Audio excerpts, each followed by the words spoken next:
Section 4 is a long section. We'll need to split it up into multiple tutorials.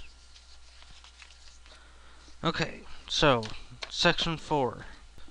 Okay, the topic of this section is screens, and we need to discuss why they're important before we go into the coding. And it'll be the very first thing we do in our program besides the content we just created here. And we do not want to start with the gameplay first, because if we do that, we'll have to modify our screen manager, and then once we make sure the gameplay works, we'll have to do heavy editing to get it back to our original plan. We want to start it for what the users will see. So the very first thing they'll see is a menu screen. So we should do the menu first to make sure that's complete before we go on to the next area. Now, for a Pong clone, screens are not really necessary. We can do the whole thing inside game1.cs if we really want to. But this is a transition from hard coding to object-oriented, and by hard coding I mean you have lots of lines in your game1.cs, but that really we can do a better job at managing that with more classes and objects and stuff like that. So this would be a transition from what your first game should be and what games should end up being.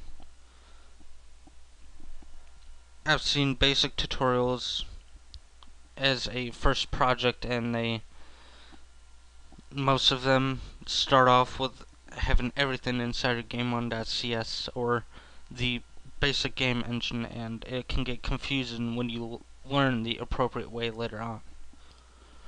Okay, now what you see here is similar to a state diagram. If you are not familiar with that, it just shows you which states enter and how they enter, and the arrows pointing from one state to another indicate the condition needed to enter that state, like play option, game selected from the menu goes into the game screen, and the screens are the red circles. And you'll notice that the game state has an arrow pointed to itself. That's a loop, and every state is basically going to have a loop because the game needs to wait for the user to input. But while we're playing, we're still in the game state. While we're waiting for user input, we are in the menu state. Now, we need to create a screen manager to handle these two states, which are the game screens, so we need to modify the screen manager appropriately. Now, the first thing we're going to do is add the menu screen, and how to do that, we will not bother doing the game screen yet.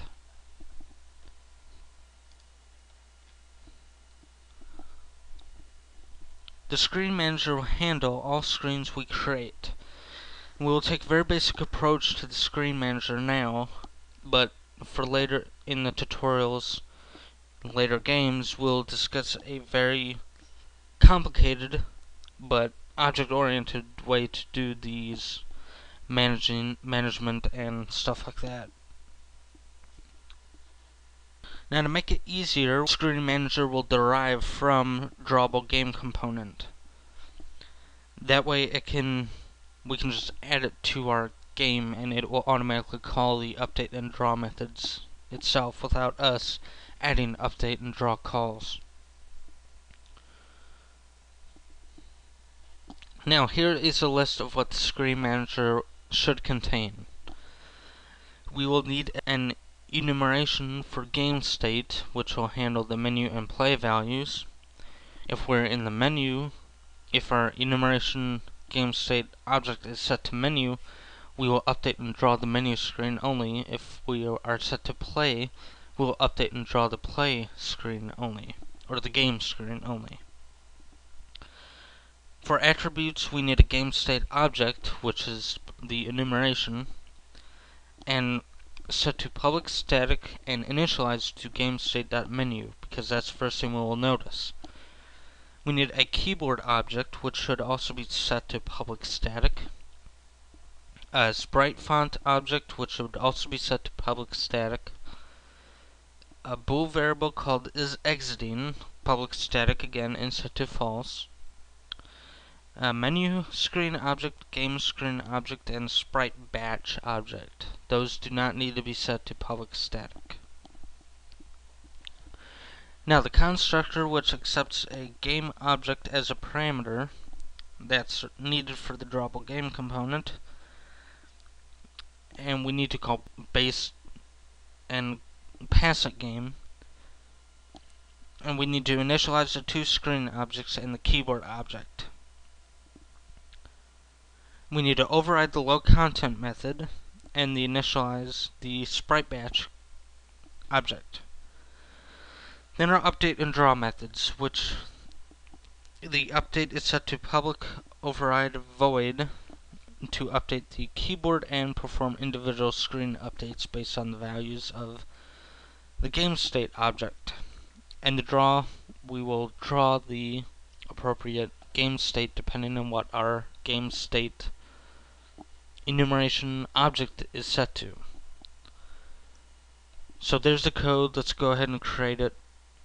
We need the enumeration above that. So public enum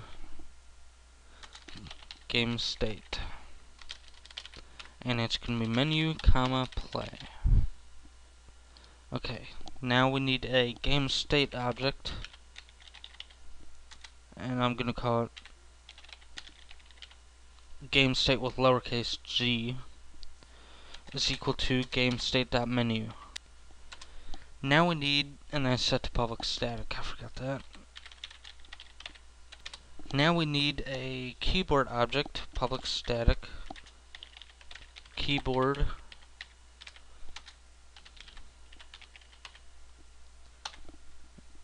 and now we need a sprite font, public static sprite font, and sprite font handles our font, how we display our text, our measurement for strings, so we determine how wide it is on the screen itself, and stuff like that. We need it to display text, and it's useful for getting information based on that text. So that's why we need that, and I'm going to call it B font for basic font. Actually, I'll call it sprite font with lowercase s, because that's what I did in the text tutorial. Public static, okay. Now we need a bool variable called isExiting, public static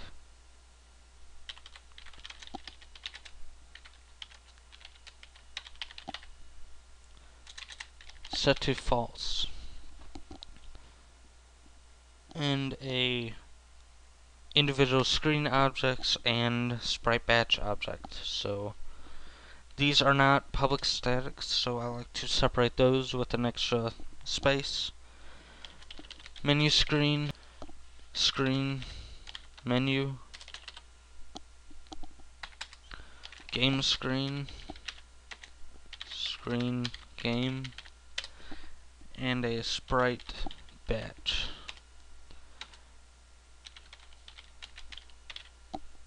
Okay, so that's our attributes.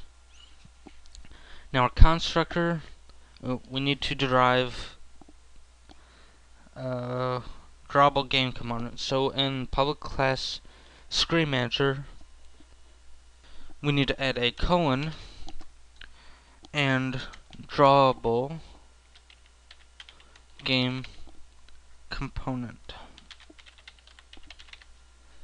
And we have the little rectangle underneath the T, so click that, and we add the using Microsoft.xna.framework. And once that's derived, we can